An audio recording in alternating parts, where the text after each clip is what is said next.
Hello everyone, I hope आप सब ठीक होंगे। गाइस, आज हम बात करेंगे चैप्टर नंबर 14 जो कि आपको पता है स्टैटिक्स और सांख्यिकी। हिंदी हिंदी इंग्लिश दोनों के लिए है। भले आपके सामने डेटा ये इंग्लिश का दिख रहा हो, बट मैं आपको एक्सप्लेनेशन हिंदी में भी दूंगा और कुछ कुछ जो वर्ड मुश्किल होंगे वो मैं आपको हिंदी में लिख के भी दूंगा। तो भैया ये चीज़ ध्यान रखना कि आपको क्लास जो होती है ना बहुत इंपॉर्टेंट होती है। लैंग्वेज आपका मैं समझ गया कि क्या मैटर करता है। क्वेश्चन आपका बाइलिंगुअल आता है, तो मेरे भाई ध्यान से सुनना। जो भी आपके सामने रिप्रेजेंटेशन है ये आपके पास एक ही सामने ऑथेंटिक मटेरियल है, तो प्लीज़ आप लोग चीज़ें ध्यान से सुनना। मैं इस वाले सेशन को स्टार्ट करने का मतलब, देखो सारे बच्चों ने बोला कि आप चैप्टर नंबर 14 स्टार्ट करो। मैं आपके लिए कौन सा चैप्टर लिखा है 14, लेकिन मैं आपको एक चीज़ बता देता हूँ, जो 14 होगा ये कम से कम 7 से 8 दिन लग जाएंगे आपको पूरे चैप्टर करने के लिए। क्योंकि देखो मैं आपको स्टेप बाय स्टेप सारा कुछ करवाऊंगा, क्योंकि मैं बेसिक से लेके एडवांस लेवल पे चलूंगा। क्योंकि बेसिक से एडवांस पे जाने का ये फ़र्क होता है ना कि आप लोग को टेंशन नहीं होगी कि पेपर में किसी भी टाइप के सवाल आ जाए।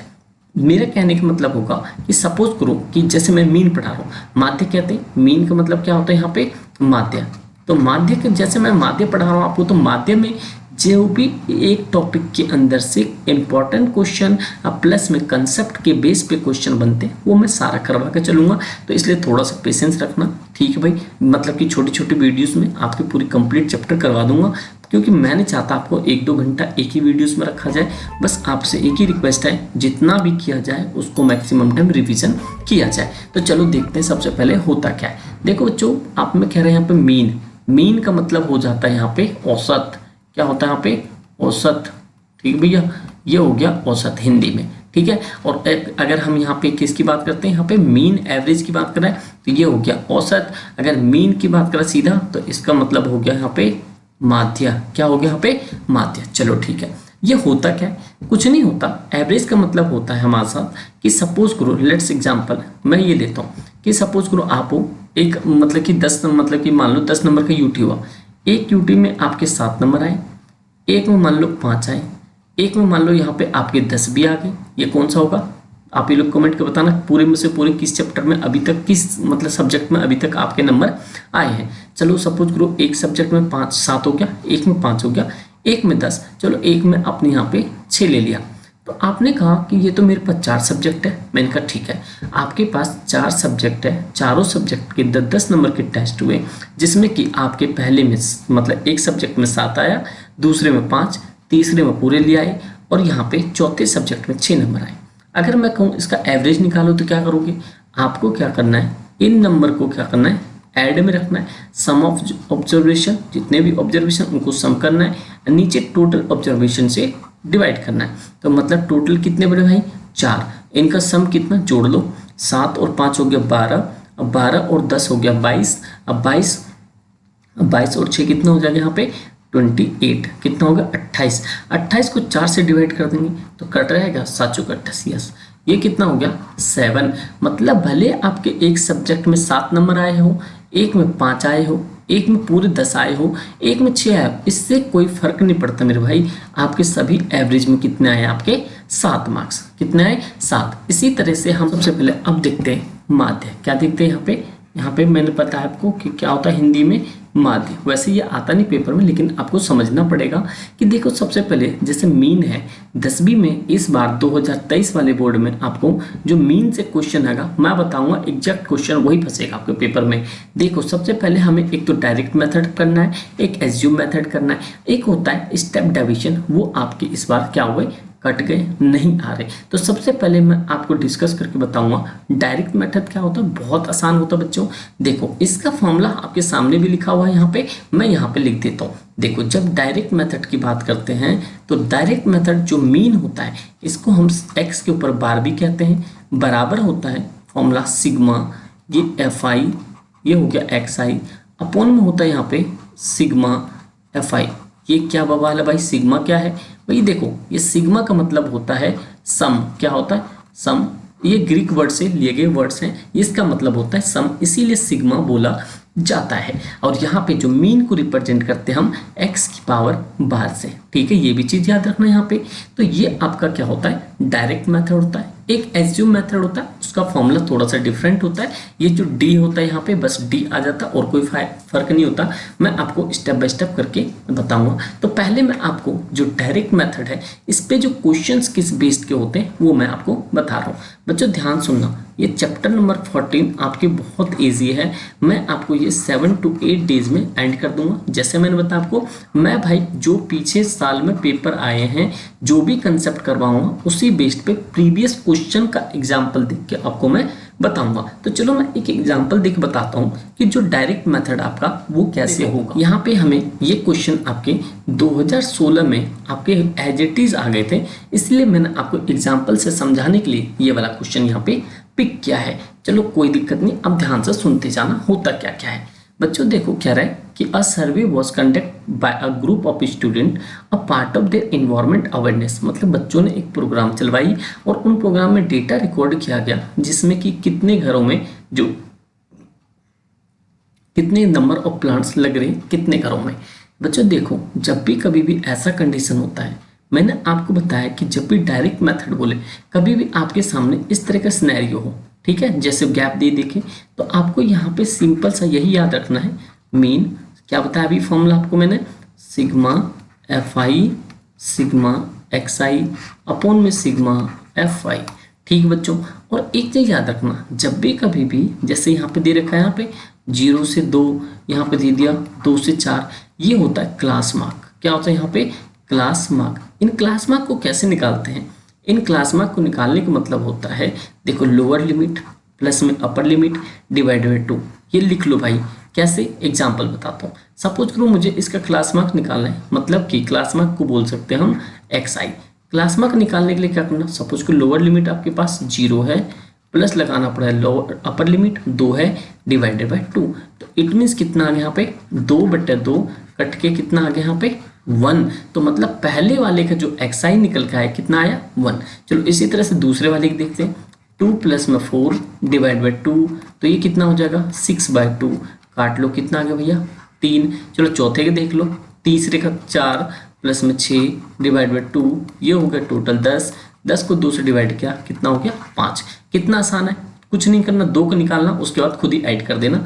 देखो पहले में 1 आया, 3 आया, 5, कितने का 2 का 2 का गैप हो गया, तो अगला कितना होगा 7, फिर अगला कितना होगा 9, अगला क्या होगा 11। चलो देखते हैं 7 वाले को बिलीव करनी हो रहा तो देख लो आप यहाँ पे कैसे हो रहा है। तो अगला 6 तक कर दिया, तो अगला कितना गैप है 6 प्लस में 8 डिवाइड बाई 2। 8 और 6 होता है 14, 2 से डिवाइड करो तो कितना आ गया 7, ये हो गया 7। इसीलिए ये होता है 2 का गैप होता है, इसीलिए इसे क्लास मार्क कहते हैं।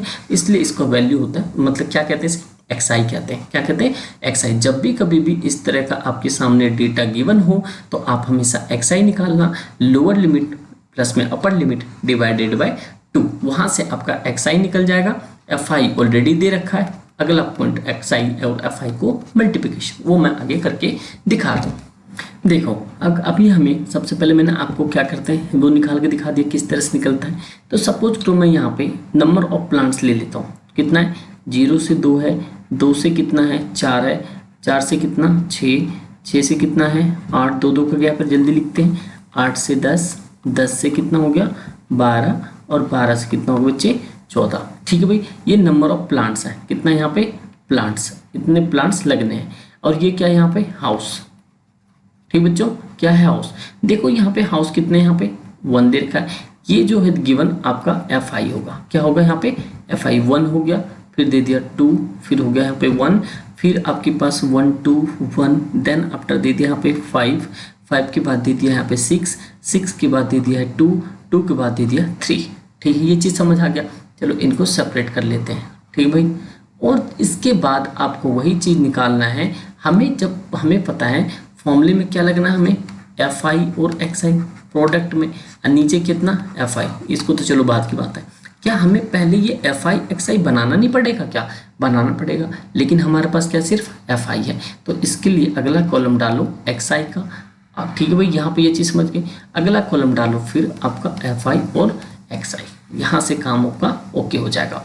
अब देखो एक्स आई निकालने के लिए मैंने आपको फॉर्मूला बताया था, जैसे क्लास मार्क बोला, तो क्लास मार्क में क्या बोला था मैंने, लोअर लिमिट प्लस में अपर लिमिट डिवाइड बाई 2। तो जैसे आपके पास ये वाली वैल्यू आ जाएगी तो ये आपका क्या कहलाएगा मेरे बच्चे, ये xi कहलाएगा। क्या कहलाएगा, xi। तो आप निकाल सकते हो यहाँ पे कैसे, देखो 0 0 है यहाँ, प्लस में 2 डिवाइड बाई 2 तो कितना आ जाएगा यहाँ पे 1। उसी तरह से आपके 2 2 के गैप आ रहे थे तो कितना निकला था 1, फिर अगला निकला था 3, फिर अगला 5, फिर 7, फिर आपका 9, फिर यहाँ पर अगर तो 9 में 2 के गैप दोगे तो 11, 11 में 2 के गैप दो जो कि यहाँ पे 13।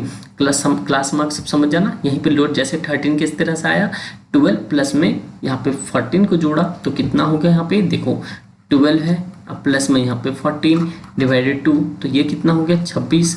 26 को 2 से डिवाइड करा तो कितना आ गया 13। इसलिए यहाँ पे अब इनका क्या करना पड़ेगा, प्रोडक्ट, क्योंकि fi xi मल्टीप्लाई, देखो 1 को 1 से मल्टीप्लाई करो कितना क्या 1 आएगा, 2 को अगर 3 से मल्टीप्लाई करवाओगे तो कितना आ जाएगा 6, 5 को 1 से करवाओ तो कितना आएगा 5, 7 को 5 से करवाओ कितना आ जाएगा यहाँ पे 35, ठीक है। 9 को 6 से करवाओ कितना आएगा 54, ये 11 को 2 से करवाओ कितना होगा 22, 13 को 3 से करवाओ कितना आएगा 39। ये चीज़ तो समझ गया आप, मतलब कि आपको xi और fi मतलब fi xi को क्या करना पड़ेगा, प्रोडक्ट, जब भी तो ये नंबर आएगा तो ये नंबर यहाँ पर होगा और इसे करना पड़ेगा हमें ऐड और इसे भी करना पड़ेगा हमें ऐड। चलो ऐड करके देखते हैं, 2 और 1 3, 3 और 1 4, 4 और 5 9, 9 और यहाँ पे हो गया 6, 15, 15 और 2 हो गया यहाँ पे पास में 17 और 3 हो गया कितना यहाँ पे 20। तो xi कितना, fi कितना आ रहा हमारे पास 20। इन नंबर को ऐड करो, चलो करते हैं यहाँ पे, तो कितना हो गया यहाँ पे 1 और 6 हो गया 7, 7 और 5 12, 12 और 5 हो गया 17, 17 और 4 हो गया 21, 21 और 2 हो गया कितना आ गया हमारे पास 162। कितना आ गया यहाँ पे 162। तो इन सबों का सम कितना है 162, मतलब कि आपका fi और xi कितना आ गया है 162 और xi या fi आ गया आपका 20। तो इसको फॉर्मूला पे चलो रखते हैं। चलो अगर मैं यहाँ पे, चलो यहीं पे फॉर्मूला लगाते हैं, थोड़ा सा स्पेस कम पड़ेगा भाई। देखो ये वाला फॉर्मूला है fi xi, तो हमें पता है, चलो यहाँ पे थोड़ा सा क्या लगाना है, ये बार हो गया equals to sigma fi xi upon में सिग्मा fi। तो बच्चों देखो fi xi की वैल्यू कितनी आई यहाँ पे लिख लो बार, यहाँ पे 162 डिवाइडेड बाय fi की वैल्यू कितनी आई यहाँ पे 20, ये हो गया यहाँ पे। अगर आप इन सबों को डिवाइड करोगे तो कितना आ जाएगा, यहाँ पे काट के देखो 8.1 आ जाएगा। इट मीन्स कि जब भी डायरेक्ट मेथड से इस क्वेश्चन को किया तो आपका आंसर कितना आ गया 8.1, ये आपका हो गया फाइनल आंसर। करना कुछ नहीं था, जब भी कभी भी इस तरह से नंबर दिया हो आपको क्लास इंटरवल निकालना है। क्लास इंटरवल कैसे निकालते हैं, लोअर लिमिट ये होता है, अपर लिमिट ये होता है, निचली भाग ऊपरी ऊपरी, मतलब इन दोनों को क्या करना है ऐड करना है, 2 से डिवाइड करना। ये आ गया 1, एक और देखा 2 और प्लस 4, इनको जोड़ा 6, 6 को 2 से डिवाइड किया हो गया 3। इसी तरह से 2 2 का गैप आए तो सब में 2 2 का गैप, ये आपका आ जाता है xi, ठीक है भाई xi।